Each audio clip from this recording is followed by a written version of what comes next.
Embora muitas vezes tenhamos a sensação de que a ciência nos deu as respostas para tudo, especialmente quando se trata do funcionamento do mundo ao nosso redor, a verdade é que mal tocamos a superfície. Quando se trata de espaço e de nossos próprios oceanos, duas das últimas fronteiras inexploradas, é justo dizer que falta nosso conhecimento. Na verdade, não podemos nem mesmo começar a envolver nossas mentes em torno do quanto não sabemos sobre essas duas regiões misteriosas. Mas isso não nos impede de tentar.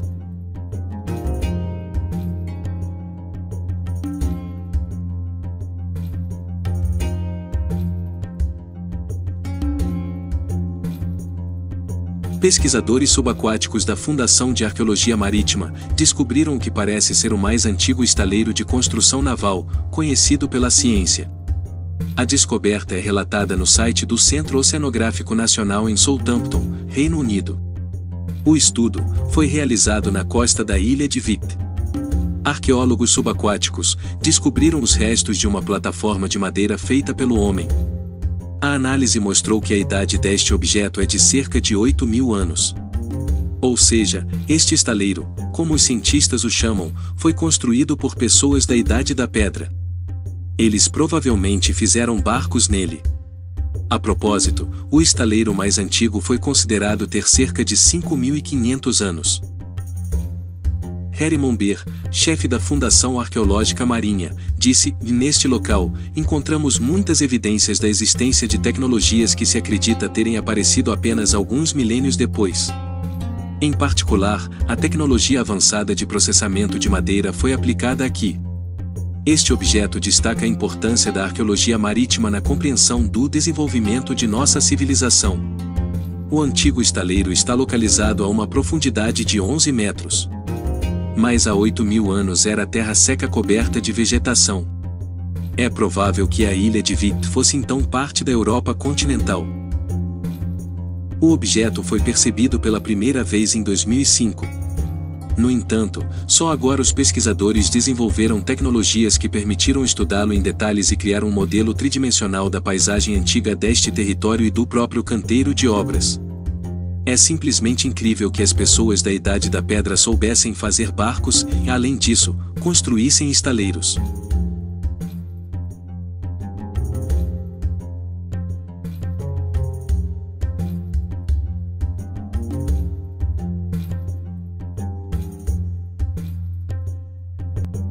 No início da década de 1960, foram descobertos os restos do porto de Pavlopetri, cidade grega que data da Idade do Bronze.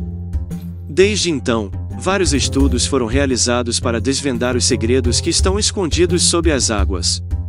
Alguns especialistas ligaram a antiga cidade com a história lendária da Atlântida.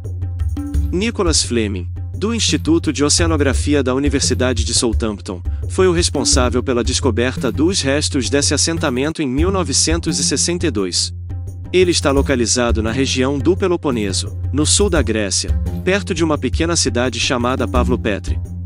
Estima-se que a cidade esteja submersa por cerca de 5.000 anos.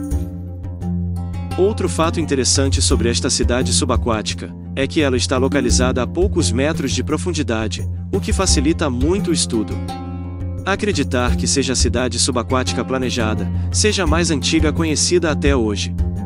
Por esta razão, rapidamente se tornou parte de outros misteriosos assentamentos submarinos, como a cidade chinesa de Xichen, e a polêmica do Japão ruínas subaquáticas de Yonaguni.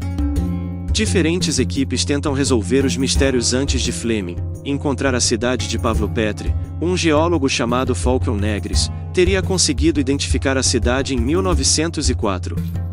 Depois que Fleming redescobriu o local, sua descoberta foi inspecionada novamente por outra equipe de arqueólogos subaquáticos em 1968. Mais tarde, em 2009, a Universidade de Nottingham, sob a direção de John Henderson, iniciou um projeto de 5 anos para explorar o local. Recebeu apoio do Ministério da Cultura e Turismo da Grécia, formando assim o projeto Pavlopetri de Arqueologia Subaquática. Os estudos arqueológicos são tão emocionantes quanto complicados, pois envolvem a redescoberta de lugares e objetos muito antigos e delicados. Além disso, as interpretações feitas do lugar devem ser enquadradas em um contexto e tempo diferentes dos nossos. No caso do Pavlo Petri, tudo isso tem que ser feito embaixo d'água. O projeto de arqueologia encarregado de investigar a cidade subaquática usou ferramentas e técnicas avançadas. Pavlo Petri é a primeira cidade perdida a ser pesquisada digitalmente em 3D, usando a tecnologia de mapeamento por sonar. A qualidade das imagens resultantes é única, reconstruindo a cidade a um nível nunca antes visto. A precisão tridimensional permitiu à equipe ter uma ideia quase exata de como era o lugar há 5.000 anos. As análises feitas no fundo do mar permitiram a identificação de milhares de objetos no local que facilitam a compreensão de como era a vida cotidiana em Pavlo Petri desde 3000 a.C. Especialistas apontam que a cidade afundou por volta de 1100 a.C. como resultado de um terremoto, erosão, elevação do nível do mar, ou mesmo um tsunami. A maioria das descobertas arqueológicas são feitas a partir de escavações no solo. Mas o possível Templo de Hércules foi avistado do ar. Ricardo Belizon, estudante de pós-graduação em arqueologia da Universidade de Sevilha, avistou um contorno intrigante enquanto estudava modelos topográficos. Ao analisar os dados do projeto espanhol LIDER, que mapeia o país desde 2009, Belizon viu uma estrutura intrigante submersa no Canto de São Pedro, na Baía de Cádiz. Parecia ter cerca de 300 metros de comprimento e 150 metros de largura. Embora ele esperasse descobrir como era a costa de Cádiz nos tempos antigos, Belizon pode ter tropeçado no Templo de Hércules. As ruínas submersas parecem combinar com o que arqueólogos e historiadores sabem sobre o templo perdido. Nós pesquisadores estamos muito relutantes em transformar a arqueologia em um espetáculo, observou Francisco José Garcia, diretor do Departamento de Pré-História e Arqueologia da Universidade de Sevilha, ao apresentar a descoberta. Mas, neste caso, estamos diante de algumas descobertas espetaculares. Eles são de grande importância.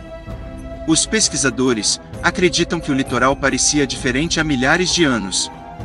A pesquisa de Belizon sugere que a Bahia já foi um litoral totalmente antropizado, transformado por pessoas, com um grande edifício possível templo, vários quebra-mares, ancoradouros e um porto interno. E o fato de o litoral ser tão diferente hoje na verdade se alinha com anedotas históricas sobre o Templo de Hércules. Segundo Milagros Alzaga, chefe do Centro de Arqueologia Subaquática do Instituto Andaluz, textos antigos descrevem uma área de ambiente em mudança, em contato com o mar, sujeito às mudanças das marés, em um templo onde deve ter existido estruturas portuárias e um ambiente marítimo. A terra recuperada ao longo da costa recuada foi colonizada por povos durante o Neolítico pré-cerâmico e depois períodos neolíticos da olaria, até que um aumento eustático no nível do mar oceânico submergiu os antigos assentamentos a uma profundidade de 8 a 12 metros abaixo da superfície. Atlitian foi colonizada por volta de 6.900 a.C., com os habitantes sobrevivendo da subsistência agropastoril marinha. Os cientistas acreditam que ela foi abandonada abruptamente como resultado de ondas gigantes que atingiram a região, provavelmente causado por uma erupção vulcânica na área do Mediterrâneo. Os arqueólogos estavam particularmente interessados na descoberta de 2 esqueletos, um de uma mulher e outro de uma criança, que revelaram os primeiros casos conhecidos de tuberculose.